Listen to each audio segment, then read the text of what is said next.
1 week season. Hey, and welcome in, OWS fam. So glad you are with us. We are back once again in the DFS lab. As always, the show presented by 1 week season, where we build a DraftKings lineup and use it as a way to talk through the upcoming slate. In this case, looking at the 4-game divisional slate coming up. Obviously, kickoff is going to be on Saturday with that Kansas City and Houston game kicking off first. It is Friday, January 17th. I'm your host, Cheeseman, and it's my pleasure to welcome up, as always, Hilow. Hilow, how much did you play last weekend, and did anything surprise you about the slate? I know that when we talked on this show last week, you said that that first game, Nico Collins, that was going to be a big decision point because you just didn't feel like there was a whole lot of other places for the Texans to go in terms of their passing game. And sure enough, man, he was a must-have piece for that slate.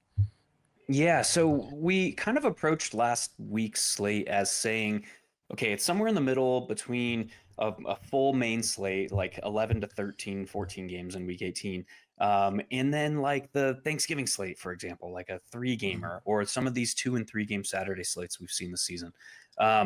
And in that, like through that thought process, we knew that there were going to be fewer opportunities for players to put up like 95% outcome scores. With that thought process continuing, we kind of said like, hey, there's 7 to 9 players on the slate that can like a 95% outcome from one of these 7 to 9 players is likely to lead to a player that you had to have on the slate. So it was running backs. There were like Derrick Henry, Saquon Barkley, and one other one. I forgot who it was. Irving. Was it Bucky Irving? Yeah, Bucky Irving. Yeah. So there's like the 3 running backs. And then there were, depending on how you were viewing the slate, there were like 4 to 6 wide receivers. What was interesting about that is no game had more than one of those wide receivers other than the first game. So it was Nico Collins and it was Ladd McConkey. They were in that 4 to 6 wide receiver bucket of players that their 95% outcome could wreck the slate. So we went into that weekend saying like all these games are played in sequence. So the 2 names that we need to account for in the first game are Nico Collins and Ladd McConkey. And sure enough, like they both go over 100 yards. Ladd McConkey puts up 180 something on that like late 89-yard touchdown. Yeah. So yeah, it was like, if you didn't have Ladd McConkey, you were not winning anything that weekend. If you didn't have Nico Collins, your chances of winning something went way down because he was one of that. He didn't put up a 90, like Ladd McConkey put up a 95% outcome, maybe 99% outcome. That was his career high game. Everything fell in line for him. Nico Collins probably put up a 70% outcome, 120 something yards and a touchdown. So it became that much more likely that those guys were pieces you needed to win on that 6-game full slate, because the other guys that were priced around those wide receivers, one, those were like 2 of the cheapest of that bunch, and 2, like the game environments where like the players like who are the other players priced up there? AJ Brown, Mike Evans, Puka Nacua, Mike Evans, McLaurin, kind of. Yeah. So not only were those guys the cheapest of that bunch, but those other names in that list, like we expected the Eagles to be able to control the game environment. What do they do when they control the game environment? Well, they run the football. So now when you start looking at just the mathematics behind it, like the percentages, like, okay, Ladd McConkey had a 95% outcome. Nico Collins had a 70% outcome. What are the chances, just plain speaking, that AJ Brown hits a 70% outcome? It's 30%, right? So now, like when you start compounding these just statistics, it becomes that much more unlikely that some of those other guys were guys that you needed on the slate. So all of that kind of came in together. Like those were the guys that we were most concerned about, because we weren't building for the full slate. We were building for the game 1. And all that mattered going into the weekend was game 1, because we get more information as each game was played, because they're all played in sequence. So we're not like, we don't care about like building a roster for a full slate. We went into the weekend like Nico Collins and Ladd McConkey are the 2 players where they can hurt you if you do not have them from the first game. So it just so happened that like you kind of needed both of them. So it was a very interesting slate. So if you're building a portfolio of 20 entries and say you're playing a $5 contest and you're throwing 20 entries into it for $100. If you build your rosters for the whole weekend, you come back and you're like, oh fuck, like I don't have any Nico plus Ladd McConkey rosters. You're dead. Your weekend's over. Yeah. So if you build like this like building block approach, yeah, right. If you build through this a building block approach with all games played in sequence, you can reassess how close to optimal you are after each decision point, which is after each game is played. And this past weekend was a very interesting one in that like the two guys that we were concerned about from game one put up scores that you kind of needed or you weren't winning anything. Yeah, man, absolutely. I mean, yeah, Nico just, Ladd, he had that, like you said, the 86-yard touchdown just took it from a good game to a great game. But that, I like how you put that though. It's like, it's almost like you're only really concerned if you're building your lineups about game number one, how are some different ways it could play out and kind of, but obviously you can't cover every scenario, but really just approaching that one first and then like after that game's done, being able to reassess. So with that, looking at, let me pull up DraftKings here. So you got this 4-game slate this weekend and, under that same vein, does it kind of start looking at this Houston, Kansas City game, which by the way, and many of these games, just from a real life standpoint, are going to be extremely cold. There's only one game that's going to be played in a dome. And so I don't know how much that cold, it's not necessarily going to be like windy that I'm aware of. I don't know, maybe it is, but it's going to be very cold. And so I don't know how much that is a factor to you in kind of looking at this first game. Yeah. So let's look at this first game. Like who are the players that can hurt us? Or who are the players that could, their 80, 95% outcome range is something that you had to have. It's really like you look at the Chiefs, they're utilizing a 5 wide receiver rotation. They're utilizing 2 tight ends. A lot of these teams are utilizing, like look at the Bills, they're utilizing a 5 wide receiver rotation and 2 tight ends. Kansas City is doing the same thing. Another team that's kind of doing that are the Ravens. The Ravens are an interesting team because without Zay Flowers last weekend, they ran only, hold on, let me get the exact number. Hold on. I don't want to do this off the top of my head. They ran 9 total offensive snaps from 11 personnel last week. So they were extreme heavy personnel sets. That was 12 personnel. That was through like Isaiah Likely played 80+% of the offensive snaps. Mark Andrews, Charlie Kohler is healthy. He played 30%. And that is also through fullback Patrick Ricard.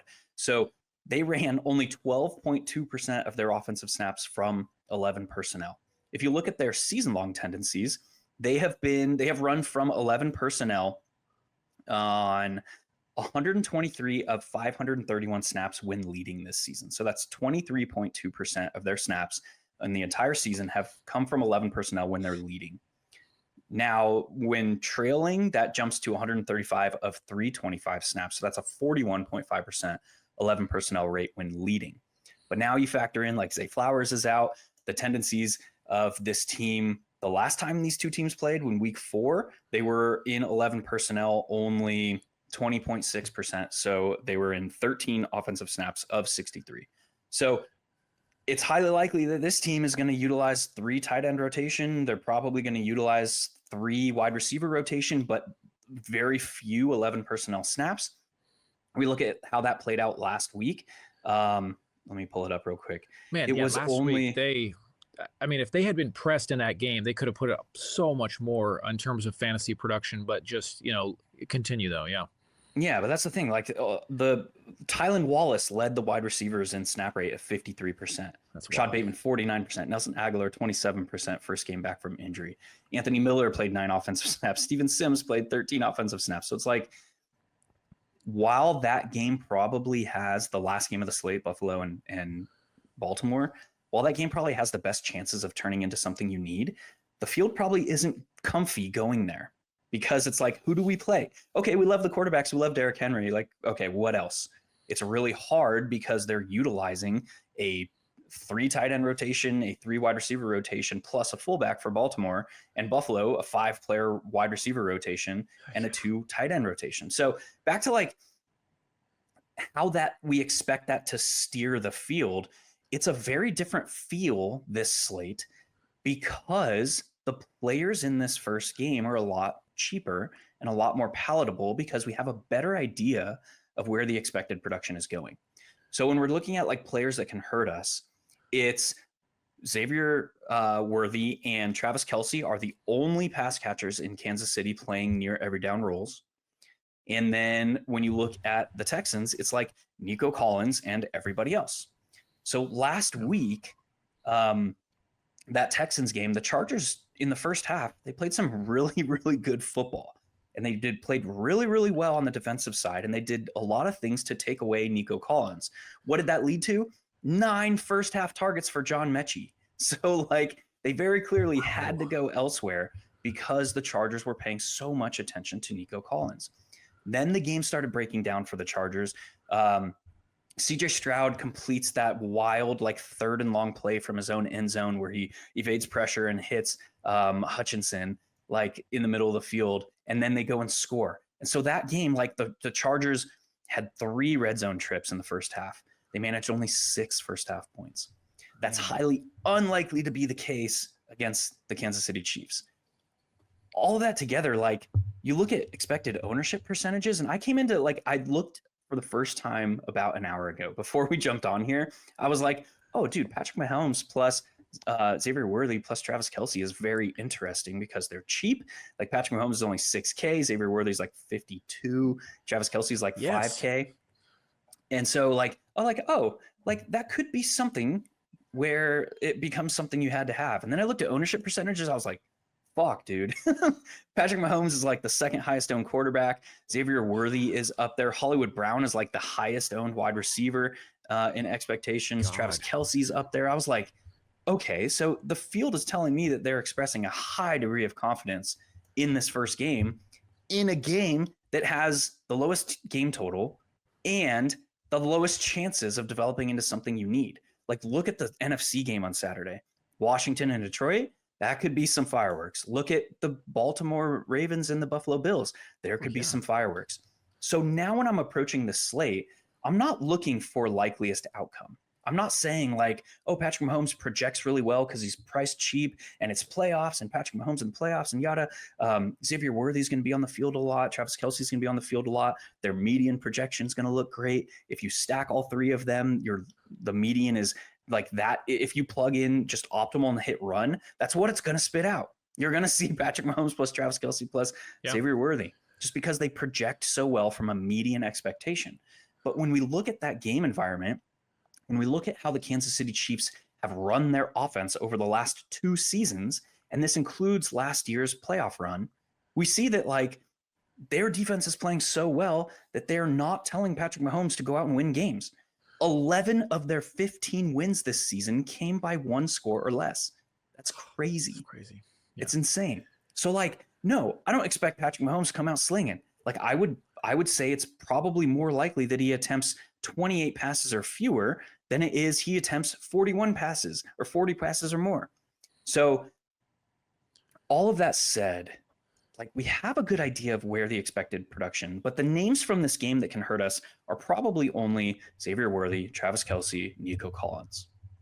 So is it likelier that they hurt us, or is it likelier that we can gain additional leverage because of the expected ownership on those guys and go elsewhere? And I kind of am leaning towards the latter this week. And where do you think, like, what do they have to do to truly hurt you? Because it does sound like you said, like the ownership. I mean, that's the first thing that I saw too when I opened up the DraftKings app was that Mahomes, man, only 6K, and he's been putting up some decent scores lately. But now if the field is also thinking the same thing, it's like, you know, at what point on Saturday are you like, shit, you know, like I did not play. I faded this stack and now I'm dead. I mean, even if they have decent games, you probably can still maneuver unless they have, like we're talking about, that 90+%, you know, maybe the Texans score 2 early touchdowns and Mahomes, as you like to say, the game turns into the oh shit mode phase of the game where Mahomes is like, all right, we just got to go. I got to go win this. Yeah. So because of the state of the slate at tight end, and because Travis Kelce plays tight end, a 25 pointer out of Travis Kelce, you're probably in hot water. So that's probably like a 75% outcome. So 75% of the time, Travis Kelce is going to score less than 25 points in this matchup. 25% of the time, he'll score more. That's I don't know what his range of outcomes is. That's just based off feel and experience in this industry for a while. That's probably what we're looking at, somewhere around 75 to 80% outcome. And we have projection systems that can tell us those numbers. I haven't looked at them yet. That can tell us based off his history, and they can back check their algorithms, all that stuff. We won't get into that full like theoretical nonsense mobo jobo. But probably somewhere 20 to 25% of the time, Travis Kelce will score 25 points or more in this spot. Knowing he's going to be, let me check ownership again. Knowing he's going to be right around there in ownership. So we're looking at 25 to 30% in Travis Kelce ownership.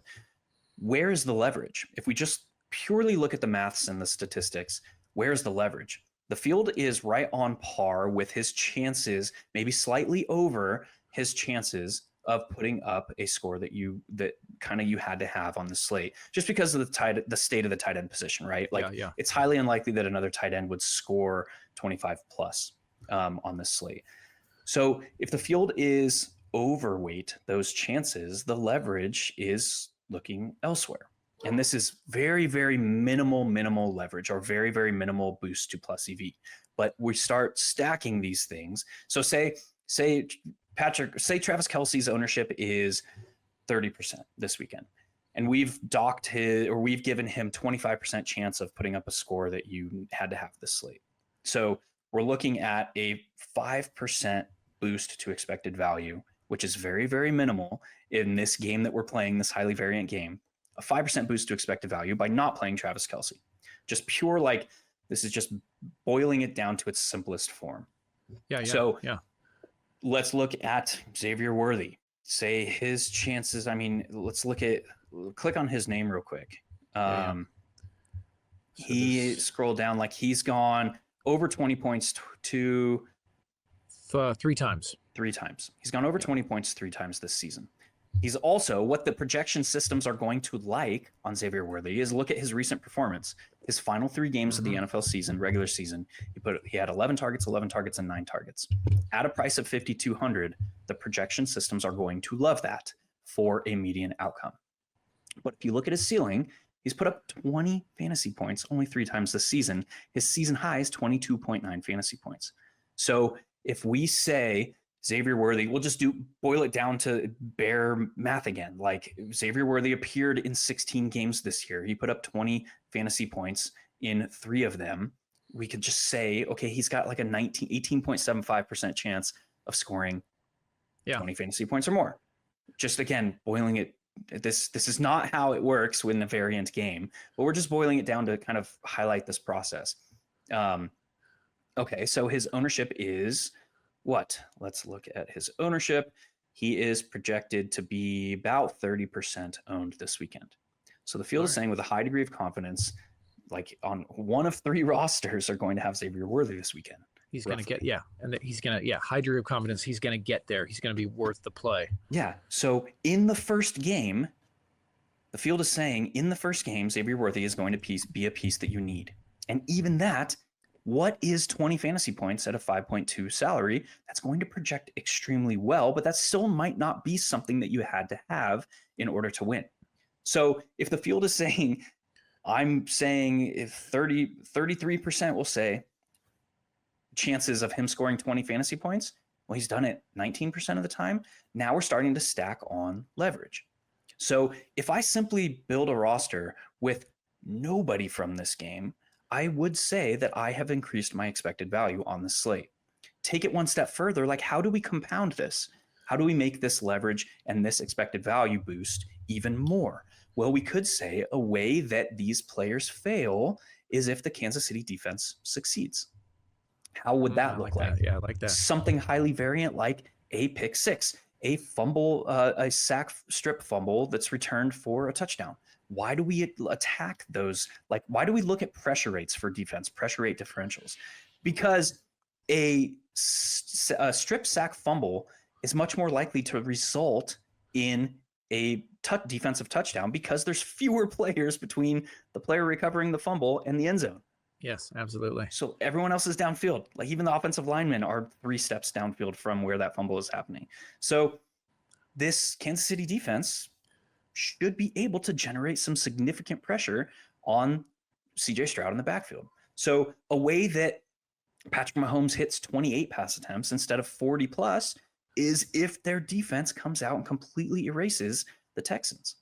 And until last week in the wild card round, and until a minute remaining in the second quarter, the Texans hadn't shown anything for a month on offense.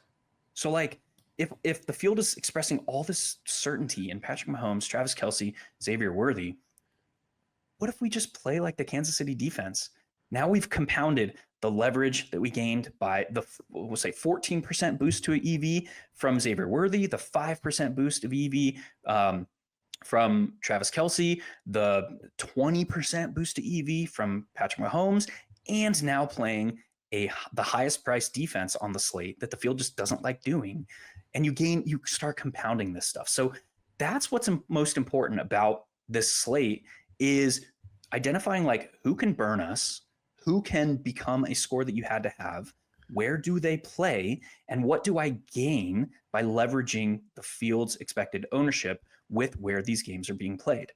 So if it comes out and Travis Kelce puts up 18 points, it's likely that another tight end on the slate can match that, and he's the highest priced tight end. If Xavier Worthy comes out and puts up 6 catches for 50 yards and doesn't score, he's probably not a piece that you needed to have on the slate. There's probably going to be cheaper wide receivers that match or exceed that. So that's kind of how I'm looking at this slate. And that's how I think is the most plus EV way of looking at these sequential slates is we get more information as each game is played. So we're going to start this build by just entering the Chiefs defense. Yeah, I love it, dude. I that is a super valuable discussion, and definitely, I love that approach. Okay, so Chiefs defense is in. So then you want to move on to kind of the rest of this build from there. Let's look at game number 2. Game number 2, like who are the players that can burn us? Well, there's kind of a lot of them, right? There's Amon-Ra St. Brown, there's Jahmyr Gibbs, there's Jameson Williams, there's even David Montgomery coming back. On the Washington side, it's probably only Terry McLaurin, just based off of how that team is set up. Like, De'Ami Brown had a career high game last week. He saw 5 targets and he scored a touchdown. Highly unlikely to like put up a score that burns you, but at his price, like he's something that we need to consider, right? So we'll continue that discussion. I want to look real quick at running back ownership. So Jahmyr Gibbs is the highest expected ownership. It makes sense. He's coming off of a 4-game stretch or at least a 3-game stretch without Dave Montgomery, where he just went absolute bonkers. The last time we saw him play, he put up 4 touchdowns and sunk the Vikings. He crushed the Vikings to the point where they could not even sustain a drive in the playoffs. But if we like ask ourselves, like, what is the likeliest way that this game is to play out, and what do the extremes look like? The likeliest path for this game to play out, based on Vegas, based on projections, based on game lines and totals, the Lions are the heaviest favorite on this weekend. They are 8.5-point favorites. So wait, 9.5-point favorites. 9.5-point favorites. This is also the only game that's played in a dome. That's going to be cold, all that. I'm not even considering that yet. But if we look at like the likeliest path for this game to play out, we know that the Commanders want to take a methodical approach on their offense. We know that the Lions want to slow the game down. They want to wear you down on the ground, and they want to mix in deep passing behind that.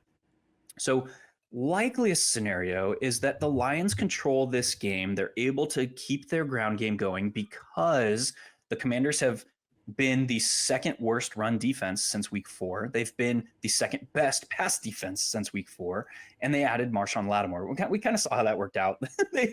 Last week was kind of funny to watch that game because they're like, oh, Lattimore, we're going to, he has history with Mike Evans. We're going to shadow Mike Evans with Marshawn Lattimore, and we're going to double team Jalen McMillan on the other side.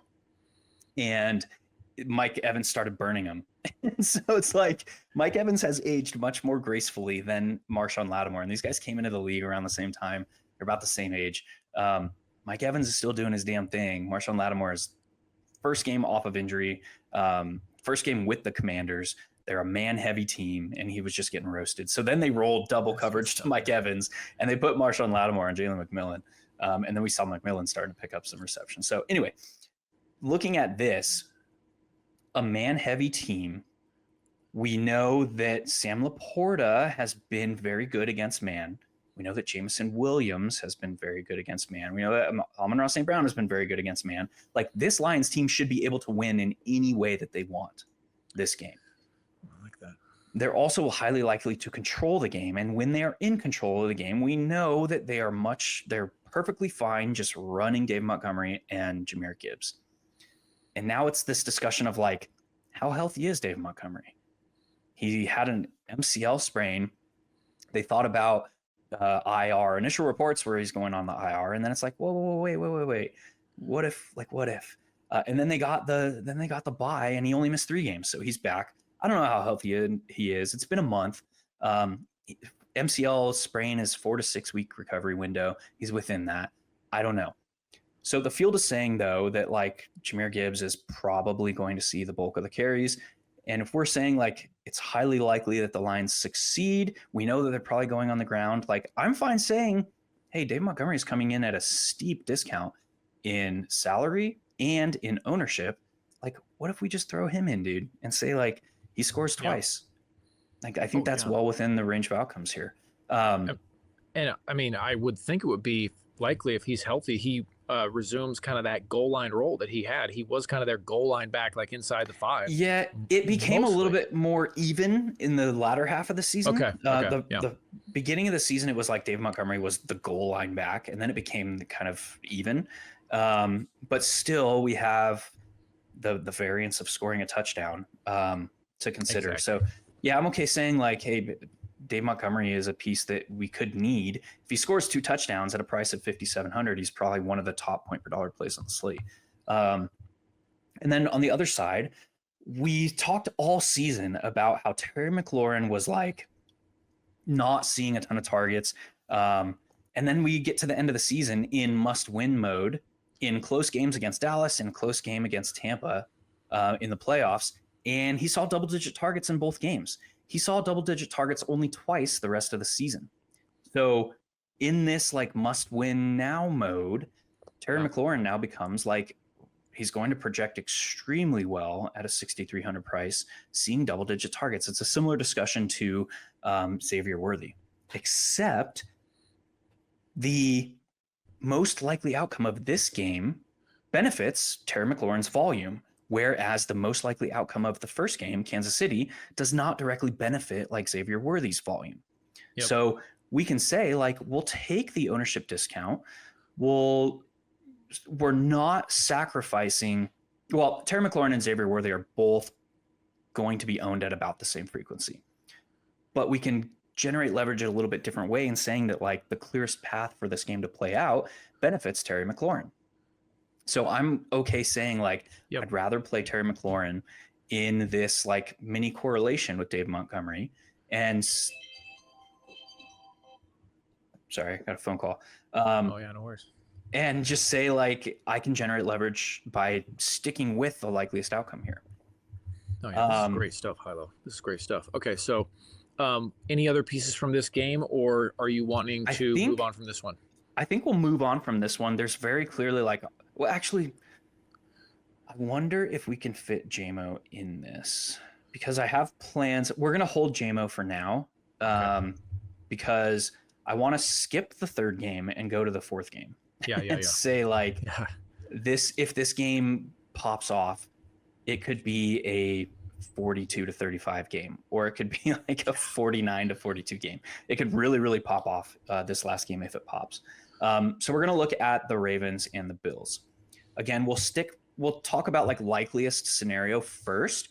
The likeliest scenario that we talked about with the Ravens is they're likely to be a heavy set personnel alignment team. They're likely to lean on Derrick Henry for as long as possible. And the matchup kind of aids that. In week 4, when these two teams met, they ran 11 personnel, like we talked about, only 23.2% of the snaps. And that was with a healthy Zay Flowers. Zay Flowers did not practice yesterday. I haven't seen updated reports from today, but we have beat reports saying he's highly likely to not play, which makes sense. Knee injury 2 weeks ago. Yeah. With him out. Practice, yeah. So with him out, we're likely to see heavy personnel sets. We're likely to see Rashad Bateman, Nelson Aguilar, Tylan Wallace as the 3 primary wide receivers. And then we're probably likely to see Mark Andrews, Isaiah Likely playing heavy snaps with Charlie Kohler mixed in, who's their like preferred blocking tight end. Mark Andrews blocks extremely well. Isaiah Likely does not. Charlie Kohler is like a block first tight end. So in that structure, in a matchup against the Bills where the clearest way to attack them is on the ground, we can just say like likely scenario is Derrick Henry gets 25 carries here. So can he put up a score you had to have at 25 carries? 100%. So we'll enter Derrick Henry. Yep. And if Derrick Henry is succeeding, it is that much more likely that Josh Allen is turned into Super Josh, which he has to take over control of the game. And that's where we get like 40, 50 fantasy point upside. Like we scoff at that number, but it's like the dude has done it this season. I know, dude. Put up what 40, 44, 54.88 against the Rams when he had 3 rushing scores and 3 passing scores. So like that's what we're looking for. And that becomes that much more important targeting a game environment on a shorter slate because it's that much less likely that another game can match it if a game truly pops. So we're not playing Josh Allen saying like this game ends 24-21. We're playing Josh Allen saying this game pops, and it very clearly has paths to pop. So we'll enter Josh Allen on this roster. One, you get a massive ownership discount. Nobody's playing him because it's very, very hard to figure out who to play him with. Yes. So we have all this working in our favor.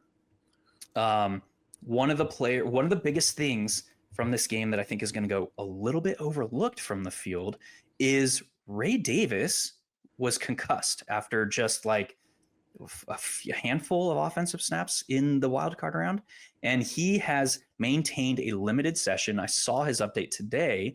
He has been practicing all week in a limited fashion with a non-contact jersey on. So that tells me he is still in step 2 of the 5-step concussion protocol. The next step would have been to get a full session, shed the non-contact, and then be symptom-free still, and then be cleared by an independent neurologist. So he's still on step 2. It becomes highly unlikely that we're going to see Ray Davis. So what does that mean? Ty Johnson's already the 2-minute drill back. He's already the clear passing situation back. And now if he's also the change of pace back, we could have some here. Yeah. So we're going to say Ty Johnson with Josh Allen is an interesting way to approach this game. Love that, dude. He has put up some surprisingly good scores for his role in this offense. So obviously he has big playability. I love that. All right, so 3 spots left here. All right, so we haven't touched wide receiver yet. Oh no, we have Terry McLaurin, right? Yeah. Okay. We have Terry McLaurin. We haven't touched tight end. We are saying, based on how we build, that we're not going to Travis Kelce. Who is most likely to match Travis Kelce this weekend? It's probably one of the Baltimore Ravens tight ends or Sam Laporta. We've seen Sam Laporta start extremely slow to the season, but we know he's been better against man coverage. And we know, I want to look up the man coverage target rates or just no. We know that Laporta has through his career has been much more, like 3 times as efficient against man. So I want to look up the exact Commanders man coverage rates to end the season. It's not loading. Anyway, we'll continue. I'll double check on that in a minute. So we can do one of 2 things.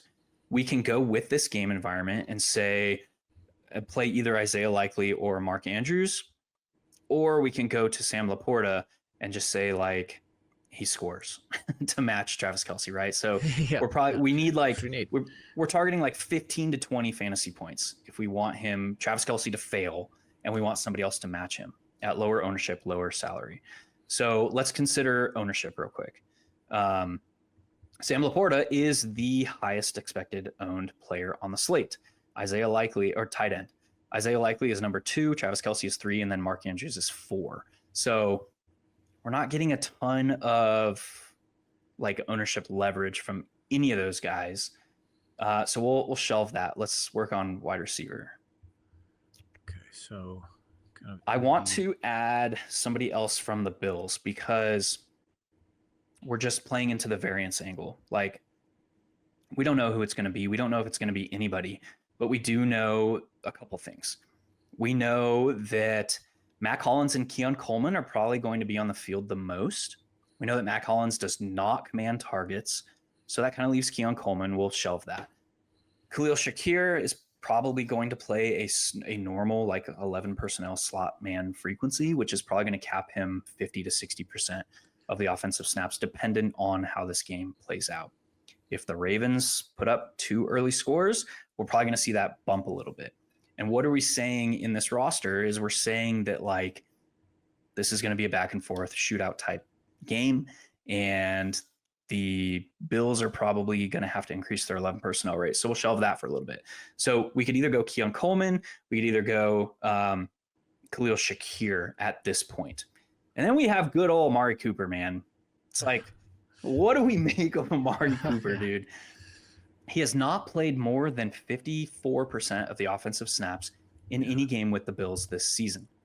We got like a sound clip from Josh Allen before the team's wildcard round game. It was like, hey, Josh, like, what's up with Amari? Like, why did you trade for him and not use him? And his answer was effectively like, we didn't want to tip our hat going into before the playoffs. And then the playoffs happen, and it's like, okay, he's on the field for 36% of the offensive snaps.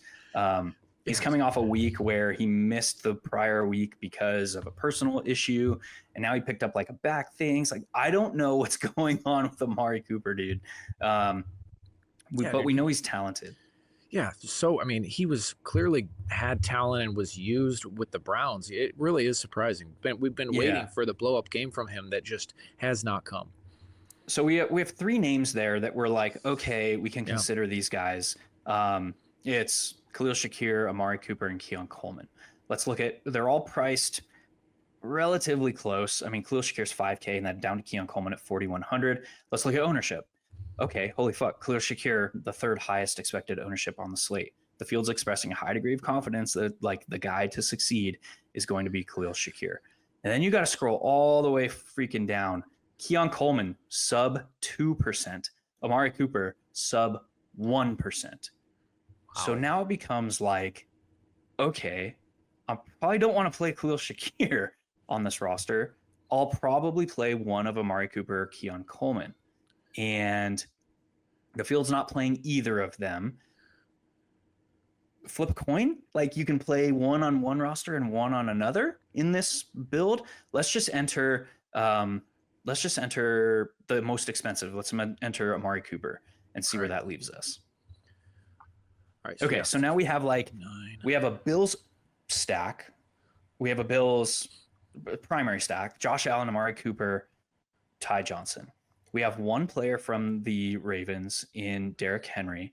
So now that we've entered Amari Cooper, the ownership discussion doesn't mean as much at tight end. We're not as concerned with ownership. So we don't have to be like, oh, well, all 4 of the guys that we're considering are heavily owned. We don't really care. We just entered a sub 1% wide receiver. It doesn't matter at this point. Yeah, I love that. So we're just betting on the Bills, and we're saying like, okay, Amari scores, or Amari sees a 10 target game, which he's done with the Bills on minimal snaps. So we've already X'd out Travis Kelce based on how we've built this roster. So now back to Mark Andrews, Sam Laporta, or Isaiah Likely. And I think I want to go Mark Andrews in that discussion. All right. You could go Sam Laporta, you could go Andrews. And if you're building like with the core that we just started, like you can throw 4 entries and mix and match like Amari Cooper, Keon Coleman, Mark Andrews, Sam Laporta. Like you could do that. Yeah. So for this one, we'll enter Mark Andrews in that late game. That leaves us with 5,300. And again, we're not worried about ownership. So now we can just like play Xavier Worthy. Yep. Just pop him in there. Love it, dude. And that brings us to the end of this lineup. So for those of you listening on the pod, I love this build. Josh Allen, David Montgomery, Derrick Henry, Terry McLaurin, Amari Cooper, Xavier Worthy, Mark Andrews, Ty Johnson, and the Chiefs D. Hilow, that was a fantastic show, man. I love how you just really did a deep dive on kind of different ways to approach situations and leverage as well. Great stuff. I think it's a great amount of info to help people hopefully get ready for this slate. So appreciate the time as always, man.